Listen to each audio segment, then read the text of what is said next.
after the war, people came to him in part because of his stature.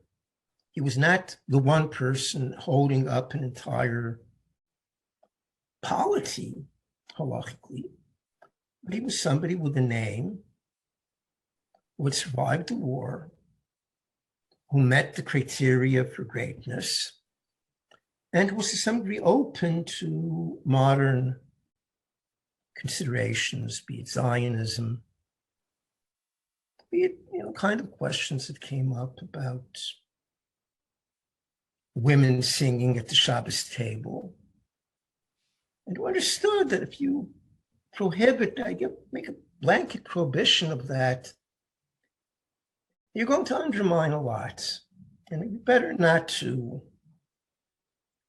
push a stringent position on these grounds. So during those years, there was no problem preserving what he wrote. On the other hand, he was limited in terms of books. If he had been in New York, if he had been in Israel, presumably would have had access to everything coming out. In Switzerland, it was much more difficult. And it was not in good financial positions.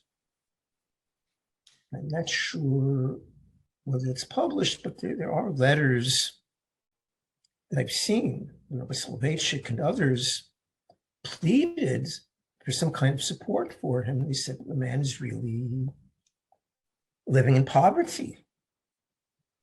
Also about, it's in the news now, of course, abortions. What was that response all about, and what was the overall approach? And there's a point where various Gedolim were being asked about it. My sense is that overall, the American school, meaning Moshe Feinstein, were more severe, more stringent on the subject than the Israelis, and Weinberg would be closer to the Israelis in this regard. And the kind of questions came up, whether saving life of the mother, well, does that include psychiatric distress? You say, well, wouldn't be in danger of doing something to herself. Would that count as a halachically acceptable reason? But again, he analyzed the subject matter, and his conclusions were?